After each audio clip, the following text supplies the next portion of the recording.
Hello friend, welcome to Physion classes where we study physics for NEET and JEE। Last chapter में हम लोगों ने fundamental forces के बारे में पढ़ा था। In the last video 4 fundamental forces of gravitation, electromagnetic, nuclear and weak. मैंने ये बताया था कि इसमें से 2 forces we can easily understand, gravitation and electromagnetic, but for 2 forces of nuclear force and weak force इसको हमें समझने के लिए कुछ और भी समझना पड़ेगा। तो before further understanding fundamental forces, try to understand what are fundamental particles। what we mean by fundamental particles। fundamental particle का मतलब है कि जो पहले हमें fundamental particle से पहले we rewind के what are fundamental forces। मैंने पहले बताया था कोई भी फोर्स दुनिया में ले लो, यूनिवर्स में ले लो, it can be reduced to 4 fundamental forces. 4 fundamental forces. All the forces in the universe will belong to any one of the 4 fundamental forces. ठीक है, तो those are basic. Similarly what are fundamental particles, यानी particle जो matter है उसमें fundamental क्या है। Let us take 100 gram of any metal like iron, और for that metal even non metal, 100 gram of any element we can take.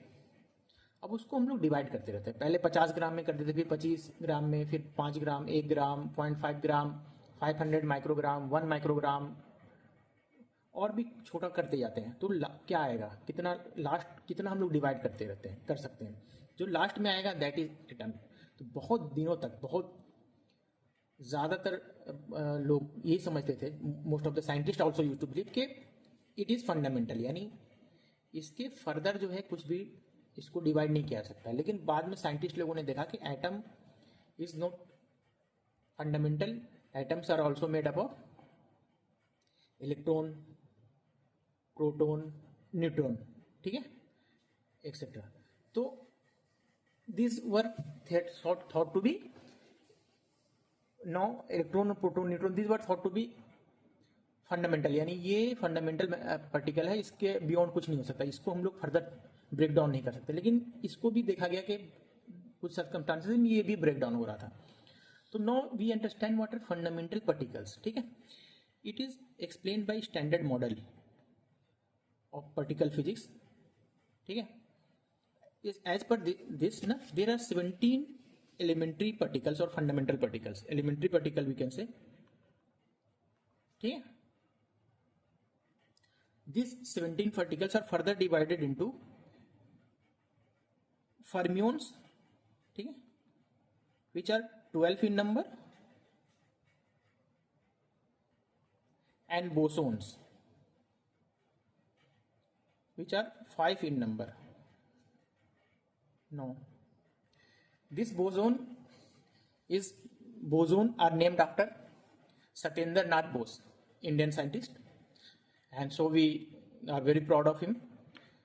These bosons are named after him। ठीक है, okay.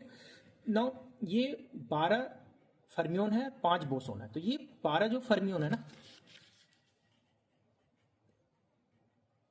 It is further made up of 6 quarks, ठीक है, and 6 leptons.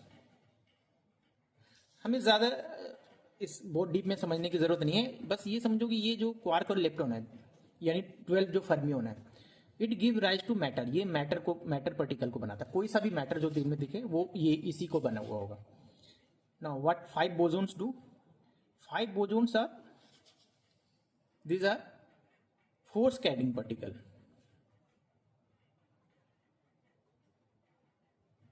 ये जो fundamental particle है, यही इसकी वजह से ही फोर्स आता है। ठीक है, ये 5, ओके। अच्छा, ये जो थ्योरी है ना, ये एक्सप्लेन करता है इलेक्ट्रोमैग्नेटिक फोर्स, वीक फोर्स और nuclear force, but it do not explain gravitational force. Will try to understand this why. These 5 bosons are further divided into number 1 type scalar boson,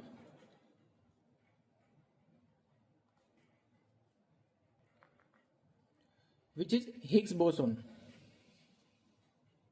आप लोगों ने those who follow newspaper, they might have heard the name of this Higgs boson, है ना. It is what imparts mass to the particle. ठीक है, इसकी वजह से ही मास होता है. ये स्केलर बोसोन हो गया. और there are 1 scalar boson and 4 vector boson. What are they? Number 1, G gluon. It give this particle mediate strong force. Then we have photon. Okay, this photon mediate electromagnetic force. ये तो हमें पता है. Now we have Z boson and W plus minus boson. Z neutral boson. ये दोनों mediate करता है weak force को. ठीक है. Now we try to understand के फोर्स इस मॉडल के हिसाब से what is force. Force is एक कुछ फोर्स कैरिंग पार्टिकल्स होते हैं. ठीक है, there are 5 force carrying particles. Okay, 1 scalar boson और 4 वेक्टर बोसोन. ये ही मेडिएट करता है फोर्स को. यानी ये पार्टिकल जब एक किसी भी पार्टिकल से किसी मैटर पार्टिकल से यानी फर्मियोन से रिलीज होगा और दूसरे फर्मियोन तक जाएगा, तो ये फोर्स को कैरी करेगा. ठीक है, तो अब हमें समझ में आ गया कि क्यों there is strong force because of G gluon, और वीक फोर्स क्यों है because of this 2 fundamental particles. Electromagnetic force क्यों है because of photon. Photon we know much way about photon, और हम लोग और फर्दर भी बहुत पढ़ेंगे फोटोन के बारे में. ठीक है. Now this theory is not able to explain gravitational force. Now we will try to understand what is the mechanism of gravitational force. Standard model is not able to explain gravitational force. So earlier in the last video मैंने बताया था कि कैसे weak force was combined with electromagnetic force. दोनों को combine करा जा चुका है. What is left with strong force. तो स्ट्रॉन्ग फोर्स को भी अभी कंबाइन नहीं किया गया. अगर स्ट्रॉन्ग फोर्स को कंबाइन कर दिया जाएगा तो that will known as grand theory. लेकिन उसमें भी ग्रेविटेशनल फोर्स जो है वो नहीं इंक्लूड हो पाएगा, क्योंकि ग्रेविटेशनल फोर्स को मैं बताऊं as per Newton's Einstein's general theory of relativity, it is not a proper force. ये क्या है ना कि पूरे universe is made up of space time. Space time is 4 dimension. ये 4 डायमेंशन है. ठीक है, 3 dimension that we can easily imagine, length, breadth and height, and 4th dimension is time. तो ये चारों को लेके स्पेस टाइम बन गया, और स्पेस टाइम में ही कर्वेचर की वजह से ही ग्रेविटी लगता है. ठीक है, तो this is entirely different from force carrying particle. हालांकि एक मॉडल के हिसाब से ग्रेविटोन को बोला गया है कि मे बी ग्रेविटोन को कैन, मतलब एक मॉडल डेवलप किया गया है जिसमें ग्रेविटोन विल मेडिएट, लेकिन वो जस्ट एक एक्सप्लेन करने के लिए मॉडल है. There is no such particle like graviton. ठीक है, नाउ हम लोगों ने स्टैंडर्ड मॉडल पढ़ लिया. Now we will try to understand scope of classical physics. ठीक है, हम लोगों ने अभी तक जितना भी पढ़ा है ना, रिलेटिव मोशन पढ़ा है, motion in 1 dimension, motion in 2 dimension. These are part of Newton physics, Newtonian physics, Newton's laws of gravitation. These are part of classical physics. Classical physics में Newton's laws of gravitation, electromagnetic forces, this can be very easily dealt with. लेकिन for larger body classical physics को use करके we are very accurately we can explain the phenomenon like those related with sun, heavenly bodies, अर्थ. ठीक है, लेकिन जब एक size छोटा होते जाता है, साइज कितना छोटा हो जाता है, 10⁻⁻6 मीटर से कम हो जाता है, ठीक है। Then classical physics is not able to explain, ठीक है। फिर क्या हो जाता है, क्वांटम फिजिक्स आ जाता है। क्वांटम फिजिक्स के रूल है, it is very very from our for our common sense observation it is very absurd also. Just to give you a glimpse, as per quantum physics a particle can be at two places simultaneously, ठीक है। we will study about this is Heisenberg uncertainty principle, है ना, in modern physics। तो classical physics का scope जब dimension बहुत छोटा हो जाता है, देन क्वांटम फिजिक्स नहीं, क्वांटम फिजिक्स काम करता है, क्लासिकल फिजिक्स काम नहीं करता। क्लासिकल फिजिक्स लार्ज बॉडी पे काम करता है। और दूसरा कब है, when a body approaches speed of light, यानी 10⁻6 मीटर पर सेकेंड, ये है ना, 10⁸ मीटर पर सेकेंड, जो भी सी का लाइट है, सी अगर स्पीड ऑफ लाइट के कंपैरिजन में हम कोई मूव करने लगेगा, then again classical physics will not be able to account for it, then we will have general theory of relativity will try to will be used, can be used to explain the phenomenon। Example के तौर पे देता हूं मैं कि particle of light को rays है, light rays we know it travels with speed c 3 × 10⁸ metre per second, ठीक है। नो सपोज कि कोई बॉडी इसी डायरेक्शन में मूव कर रहा है with speed c and half, ठीक है। तो इसके एक पार्टिकल ए है, ये पार्टिकल, ये तो फोटोन है, एक लाइट है फोटोन, ठीक है। और एक पार्टिकल है जो half of the speed of the light के से मूव कर रहा है सेम डायरेक्शन में। तो इसके रिलेशन में, इसका पार्टिकल ए के रिलेशन में फोटोन का कितना स्पीड होगा, हम लोग अभी तक जो पढ़े हैं उसके हिसाब से c/2 होना चाहिए, यानी c - c/2 = c/2, लेकिन नहीं होगा। नो मैटर तो कितना भी स्पीड से चलो, स्पीड ऑफ लाइट जो है ना वो कॉमन ही रहेगा। तो इसके रिलेशन में भी फोटोन का speed in relation of A will be c, not c-2।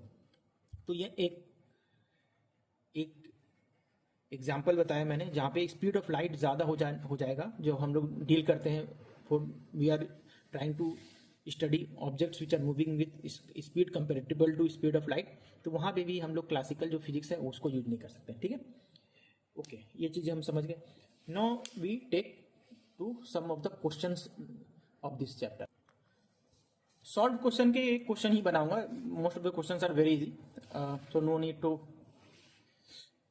Solve all the question. Question number 3, calculate the ratio of electric to gravitational force between 2 electron. देखो 2 इलेक्ट्रॉन है, ठीक है। तो एक इलेक्ट्रॉन यहाँ है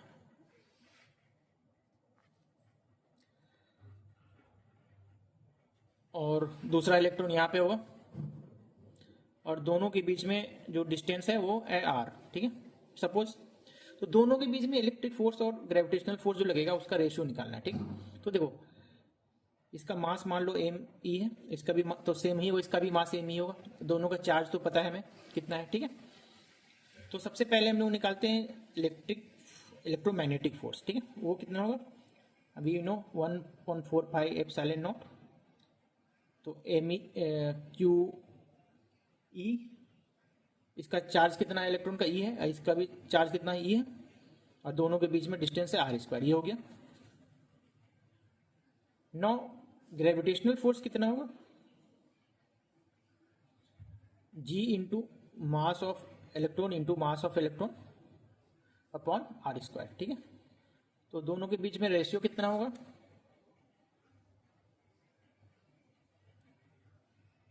1/4 epsilon not e² upon r² into r² g into me। Okay, तो ये कैंसिल हो गया। अब ये इसका वैल्यू कितना होता है, 9 × 10⁻⁹, ई का कितना वैल्यू है, 1.6 × 10⁻−19, इसको 2 टाइम कर दो मल्टीप्लाई, अपॉन जी के वैल्यू है 6.67 × 10⁻−11, और इलेक्ट्रॉन का मास कितना है, 9.1 × 10⁻−31, इसको 2 टाइम्स कर दो। इसको solve when we will solve, it will come out to be around 4.17 into 10 to the power minus 40, 10 to the power 42. Okay, तो दोनों के बीच में कितना रेशियो, कितना ज़्यादा इलेक्ट्रिक फोर्स, समझ रहे हो, 10 टू द पावर 42 टाइम्स, बहुत ज़्यादा इलेक्ट्रिक फोर्स है ना, electromagnetic force. Okay, this is the only question that we will take from solve. Now we will take objective question.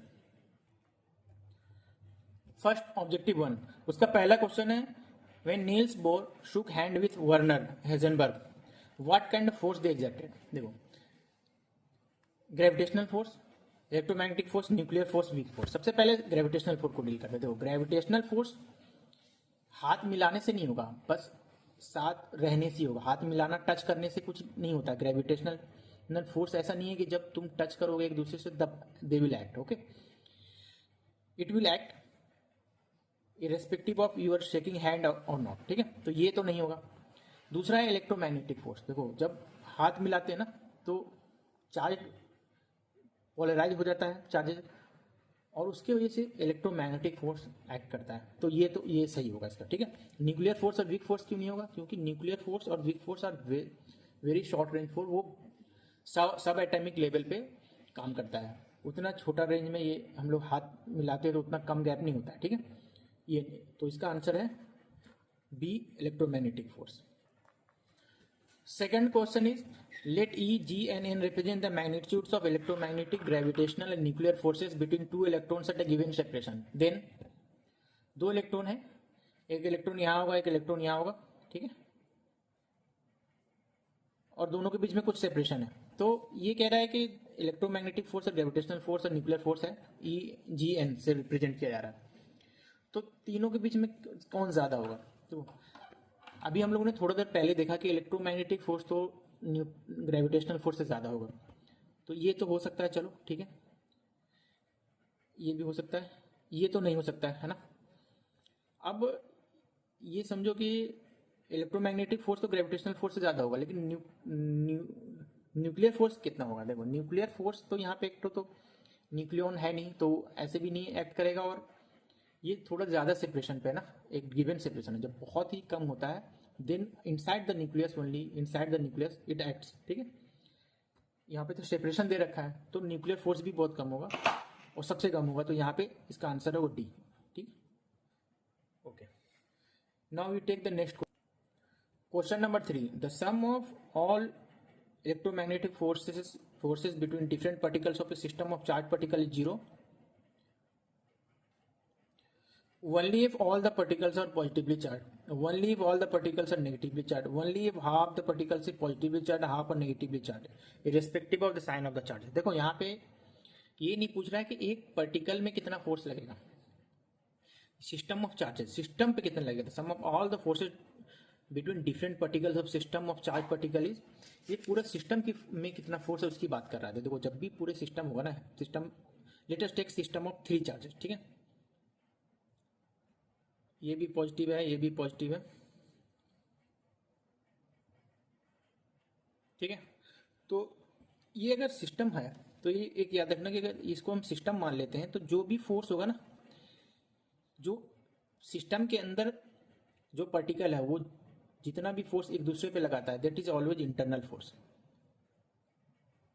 ठीक है, तो इंटरनल फोर्स सिर्फ लग रहा है ना, तो वो it will cancel out each other, है ना, क्योंकि ये इस पे जितना फोर्स लगेगा ये भी उतना ही इस पे फोर्स लगेगा, ये इस पे जितना फोर्स लगेगा वही इस पे इतना फोर्स लगेगा, ये जिस पे इतना फोर्स लगेगा वही इतना फोर्स इस पे लगाएगा.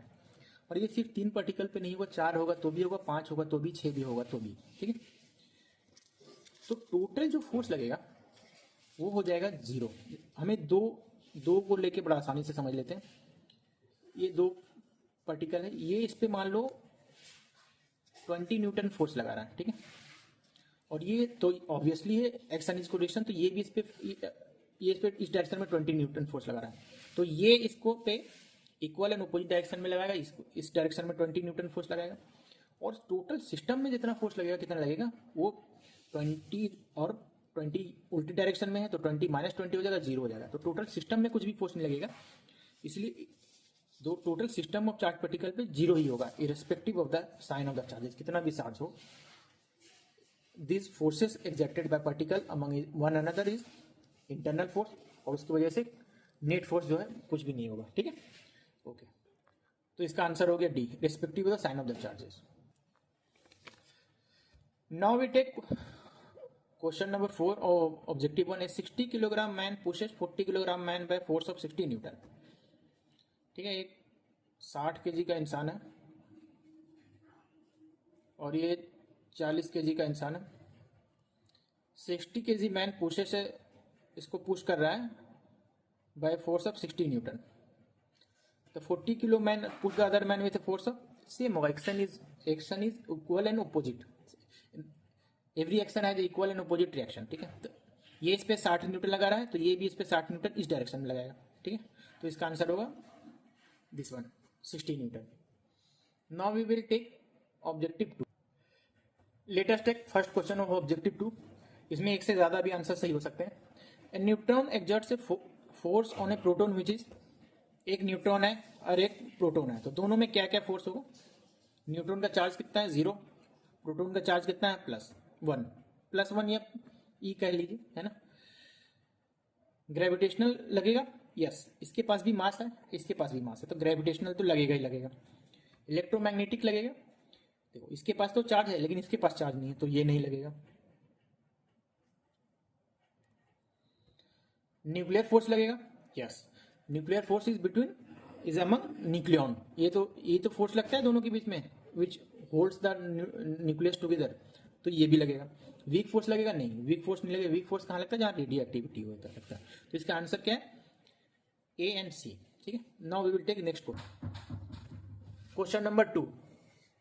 अ proton exerts a force on a proton which is, तो प्रोटॉन क्या है, एक पॉजिटिवली चार्ज, ये भी ऑन अनदर प्रोटॉन, तो ये भी पॉजिटिवली चार्ज है। तो दोनों के बीच में क्या क्या फोर्स लगेगा, ग्रेविटेशनल लगेगा, यस लगेगा, क्यों, क्योंकि इसके पास भी मास है, इसके पास भी मास है, तो दो मास के बीच में ग्रेविटेशनल लगना ही लगना है। इलेक्ट्रोमैग्नेटिक लगेगा, yes, in the last question इसलिए नहीं इलेक्ट्रोमैग्नेटिक फोर्स लग रहा था क्योंकि एक के पास चार्ज नहीं था, यहाँ पे दोनों पार्टिकल के पास चार्ज है तो ये भी लगेगा। न्यूक्लियर फोर्स लगेगा, yes, among the nuclear force लगता है। वीक फोर्स लगेगा, नहीं, वीक फोर्स नहीं लगेगा, वीक फोर्स जहाँ पे वहां पे लगेगा जहाँ पे रेडियो एक्टिविटी होगा। तो इसका आंसर क्या है, ए बी एंड सी। ठीक, now we will take next question. Question number 3, mark the correct statements. पहला है the nuclear force between two protons is always, अच्छा ऑब्जेक्टिव 2 में एक से ज्यादा सही हो सकता है ना। ठीक है, तो एक एक करके देखते हैं। The nuclear force between two protons is always greater than the electromagnetic force between them. देखो ये तो सही नहीं होगा, ऑलवेज नहीं होगा, कभी कभी तो होगा। मैंने बताया था कि जो न्यूक्लियर फोर्स है इट इज वेरी स्ट्रांग, ठीक है, लेकिन ये स्ट्रांग कब होता है, जब डिस्टेंस बहुत ही कम होता है, बहुत शॉर्ट रेंज है, दोनों प्रोटॉन बहुत ही नजदीक रहेगा, न्यूक्लियस के अंदर रहेगा तब तो बहुत ही ज्यादा अट्रैक्टिव फोर्स रहेगा, बहुत ज्यादा फोर्स रहेगा। लेकिन जब सेपरेशन बहुत ज्यादा हो जाएगा, यहाँ प्रोटॉन है, दोनों के बीच में डिस्टेंस बहुत है, then it will become very weak force. ठीक है, तो उस केस में ये मतलब हमेशा सही नहीं होगा, तो ये सही नहीं है, गलत हो। The electromagnetic force between two protons is always greater than the greater gravitational force between them. हाँ ये तो होगा, अभी हम लोगों ने इसको इनफैक्ट करके भी देखा था ना, ये रेशियो आया था लगभग 10⁻⁴ 41 42 इस तरह से आया था, इतना रेशियो है। तो ये चाहे डिस्टेंस कितना भी हो जाए दो प्रोटॉन के बीच में, कम हो जाए ज्यादा हो जाए, electromagnetic force will always be too much, about 10⁻42 times of gravitational force. तो ये स्टेटमेंट सही है। ठीक, now we will take option 3।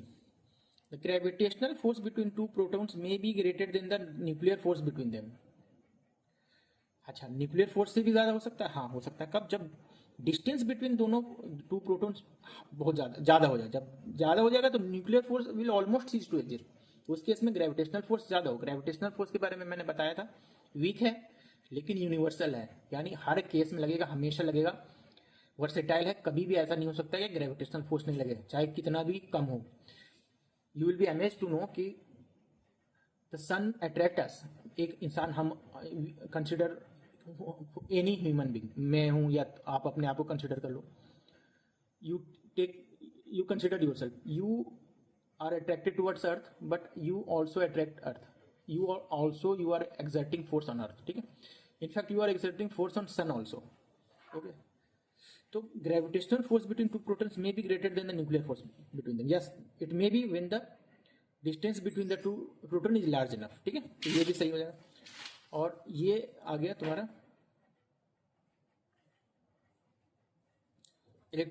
Last option, electromagnetic force between two protons may be greater than the nuclear force between acting between them. Yes, same reason के दोनों के जो बताया. इनफैक्ट जब अब ग्रेविटेशनल फोर्स बड़ा हो सकता है तो न्यूक्लियर फोर्स तो बहुत ज्यादा बड़ा है, तो सॉरी, जब ग्रेविटेशनल फोर्स बड़ा हो सकता है न्यूक्लियर फोर्स से, तो इलेक्ट्रोमैग्नेटिक फोर्स तो बड़ा हो ही सकता है, क्योंकि इलेक्ट्रोमैग्नेटिक फोर्स बहुत ज्यादा है ग्रेविटेशनल फोर्स से. तो जब distance between the nuclear force थोड़ा ज़्यादा हो जाएगा तो इट विल होल्ड ट्रू, लेकिन बहुत कम डिस्टेंस रहेगा न्यूक्लियर फोर्स के बीच में, इतना कम कि वो न्यूक्लियस के अंदर है, तो न्यूक्लियर फोर्स विल प्रीडोमिनेट, वो बहुत ज़्यादा उसका रेंज हो जाएगा. ओके, ठीक है. तो इसका आंसर क्या है? 2B, C, D, मतलब तीनों सही रहेगा. ठीक है.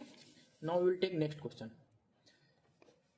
Now let us take the fourth question. If all matter were made of electrically neutral particles such as neutrons, there would be no force of friction. ठीक है.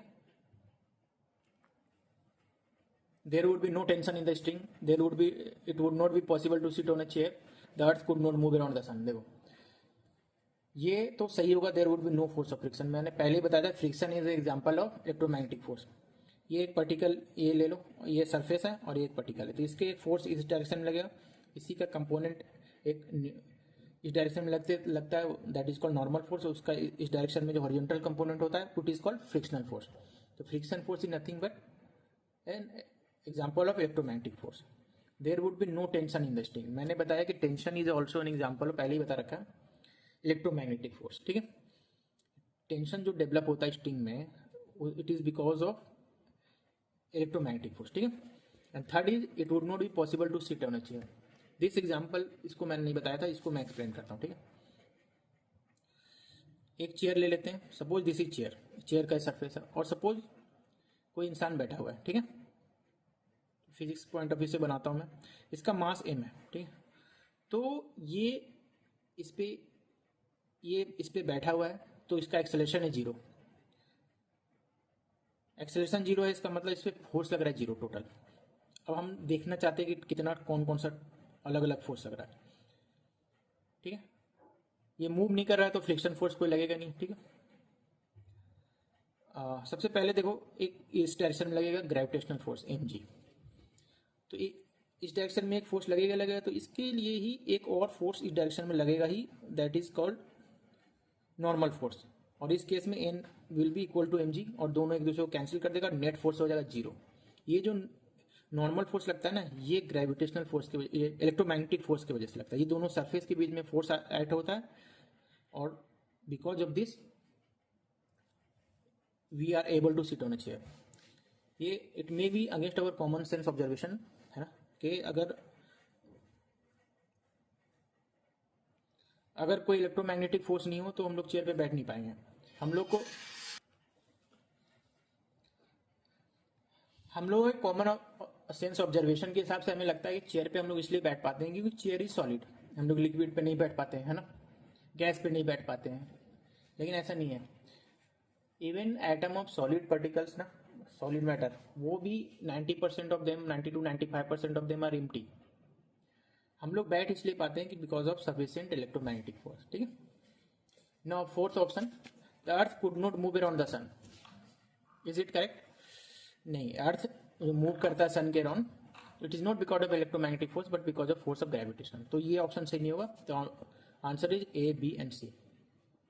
Now we will take the next question number 5. Which of the following system में भी adequately described by classical physics. ये मैंने बताया था, समझाया था. क्लासिकल फिजिक्स क्या है? In which matter having dimension more than 10 to the power -6 metre, उस पर डील करते हैं, और velocity very very less than velocity of light. ठीक है. Motion of a cricket ball, yes, कोई प्रॉब्लम नहीं. Motion of a dust particle, बिल्कुल हम लोग एक्सप्लेन कर देंगे. डस्ट पार्टिकल बहुत बड़ा होता है. हाइड्रोजन एटम नहीं, हाइड्रोजन एटम वगैरह 10 to the power -9 to 10 to the power -10 metre का होता है, वो नहीं कर पाते हम लोग. Neutron changing to proton, no, ये भी हम लोग नहीं कर पाएंगे, क्योंकि सब एटॉमिक पार्टिकल वगैरह हम लोग we are better able to explain using quantum physics, ठीक है। तो इसका आंसर होगा A and B. Now we will take question number 6। The two ends of question number 6. The two ends of a spring are displaced along the length of the spring. All the displacement have equal magnitude. In which case or cases the tension or compression in the spring will have a maximum magnitude. तो question क्या है कि spring है, ठीक है, और ये इसका लेफ्ट एंड है और इसका ये राइट एंड है, ठीक है। सपोज ये राइट एंड है और ये लेफ्ट एंड है। अब इसको कंप्रेस किया जा रहा है, 4 तरीके से कंप्रेस किया जा रहा है। उसमें हमें देखना है कि किसमें मैक्सिमम टेंशन डेवलप होगा। पहला क्या है, right and is displaced towards right and left and is displaced toward left. तो इसको इधर खींचा जा रहा है और इसको इधर खींचा जा रहा है, तो बहुत अच्छा खासा टेंशन डेवलप होगा, ठीक है। दूसरा क्या है, both ends are displaced towards right. तो इसको तो राइट की तरफ डिस्प्लेस किया जा रहा है और इसको भी इधर की तरफ किया जा रहा है।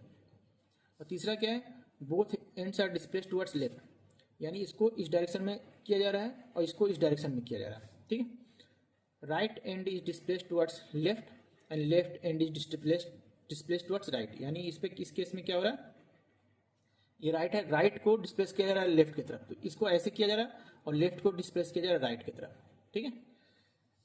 तो देखो पहला केस है जब हम लोग दोनों को राइट की तरफ करेंगे, लेफ्ट को लेफ्ट की तरफ करेंगे, तो तनाव बहुत अच्छा खासा हो जाएगा। और जब इसमें क्या हम लोग स्ट्रेच करेंगे, ठीक है।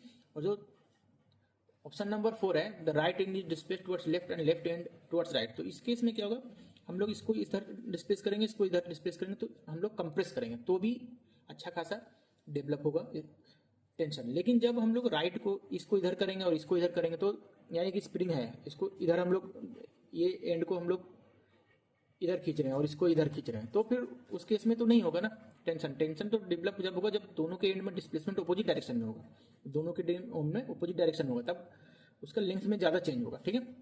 और ठीक है, और both end are displaced towards left. अगर हम लोग इसको इस डायरेक्शन में डिस्प्लेस करेंगे, इसको इस डायरेक्शन में करेंगे, तो ज़्यादा टेंशन डेवलप नहीं होगा। टेंशन जब ज़्यादा डेवलप होगा जब इधर इट इज कंप्रेस्ड और इट इज स्ट्रेस्ड। तो आंसर होगा ए एंड डी, ठीक है। Now we will take, I think, the last question of objective 2, question number 7. Action and reaction act on two different objects, have equal magnitude, have opposite magnitude, have resultant 0. देखते हो क्या क्या होगा, act on two different objects. Yes, A अगर A और B पे कोई force लगाता है, A रिएक्शन करता है, तो B भी A पे एक फोर्स लगाएगा। ये हम लोग ना it is can be easily explain using जो भी हम लोगों ने स्टैंडर्ड मॉडल पढ़ा था कि फोर्स कैरिंग पार्टिकल। तो फोर्स कैरिंग पार्टिकल है वो इस पे आएगा, तो इस पे भी फोर्स लगाएगा और इस पे भी लगाएगा, ठीक है। Act on two different object, yes, और अलग अलग ऑब्जेक्ट ही पे लगता है। ए बी पे लगाएगा तो बी ए पे लगाएगा, इसलिए अलग अलग ऑब्जेक्ट पे लगाएगा, ये सही है। हैव इक्वल मैग्नीट्यूड, मैग्नीट्यूड बिल्कुल सेम ही रहता है। हैव अपोजिट डायरेक्शन, ये भी सही है। Every action has equal and opposite reaction. Have resultant 0, देखो रिजल्टेंट 0 होगा, बिल्कुल पूरे सिस्टम के लिए होगा, लेकिन ये याद रखना एक पार्टिकल को लोगे तो रिजल्टेंट 0 नहीं होगा, एक पार्टिकल पे तो रिजल्टेंट 0 नहीं होगा, लेकिन दोनों पार्टिकल को मिला के ही 0 हो जाएगा, ठीक है। So answer will be all, ठीक। Not that's all for today. अब हम लोगों ने दोनों ऑब्जेक्टिव बना लिए हैं, सॉल्व अनसॉल्व बना लिया। अब हम लोगों ने कुछ सॉल्व क्वेश्चन इस चैप्टर का देख लेंगे, we will take and that will be end to this chapter. It was an easy chapter, है ना, not much for your exam particularly for competition, लेकिन आ भी सकता है। नेक्स्ट चैप्टर जो होगा ना, लॉज ऑफ मोशन, वहां से ज्यादा क्वेश्चन आता है, ठीक है। और that will include this chapter also, उसके में हम लोग उसको सॉल्व करेंगे क्वेश्चन, तो इस चैप्टर के भी सारे जो भी कॉन्सेप्ट है that will also be used. Okay, thank you very much.